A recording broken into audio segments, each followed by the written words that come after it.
Hello guys, কেমন আছো সবাই? আশা করি ভালো আছো। আজ আমি বানাবো চিংড়ি মাছ দিয়ে কুমড়ো ভাজা।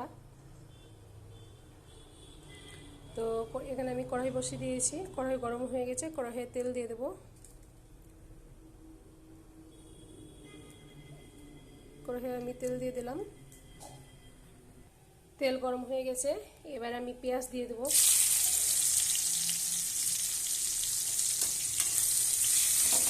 পেঁয়াজটা ভালোভাবে ভেজে নেব। এইখানে আমি তেজপাতাও দিয়ে দিলাম। এবার ভালোভাবে পেঁয়াজটাকে লাল করে নেব। পেঁয়াজটা ভাজা হয়ে গেছে, একটু জল দিয়ে দেব।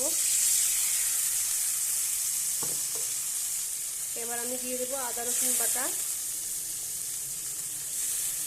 স্বাদ মতো লবণ, হলুদ গুঁড়া। এবার দেবো আমি ধনে জিরে গুঁড়া। এবার দেবো শুকনো লঙ্কার গুঁড়া। এবার আমি ভালোভাবে এটাকে মশলাটাকে কষিয়ে নেব।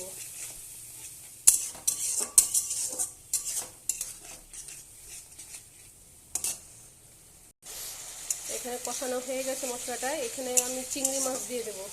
চিংড়ি মাছটা আমি রান্না করেই রেখেছিলাম। চিংড়ি মাছটা এবার আমি দিয়ে দিলাম মশলার মধ্যে, দিয়ে ভালোভাবে কষাবো।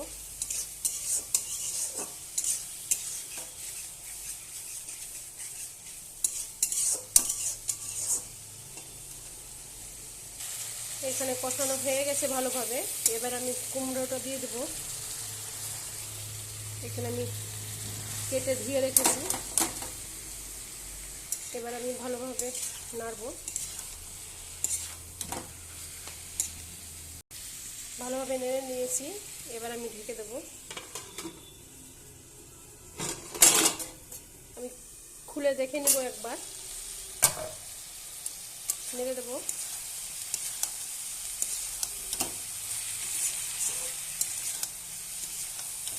কুমড়ো দিয়ে বড়িও ভালো লাগবে ভাজা করলে এইভাবে।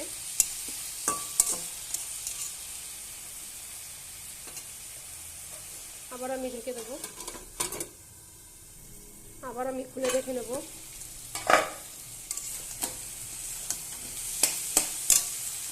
লেগে যাচ্ছে, সামান্য একটু জল দিয়ে দেবো।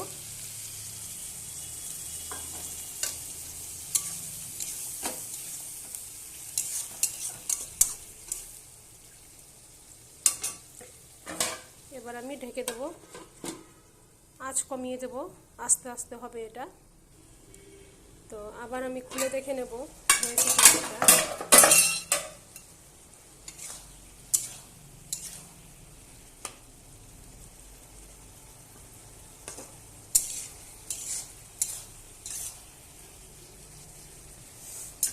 এখনো আরো সিদ্ধ হবে। আবার আমি ঢেকে দেবো। আমি খুলে দেখে নেব হয়েছে কিনা।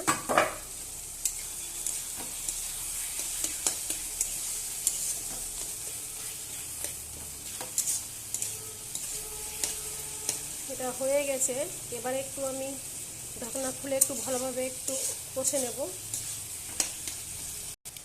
এটা আমার হয়ে গেছে।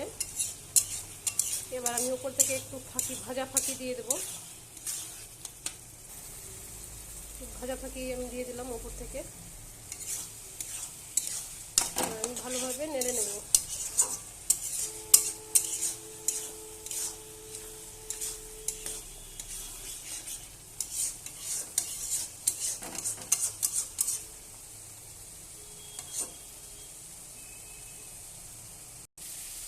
এটা একদম হয়ে গেছে, তেল ছাড়া ছাড়া হয়ে গেছে। এবার আমি ঢেকে দেবো। হয়ে গেছে এটা আমার। তো আমি বাটিতে খুলে নিয়েছি। আমার ভিডিও যদি ভালো লাগে লাইক শেয়ার কমেন্ট করবে। নতুন নতুন ভিডিওতে ফলো অ্যান্ড সাবস্ক্রাইব করবে।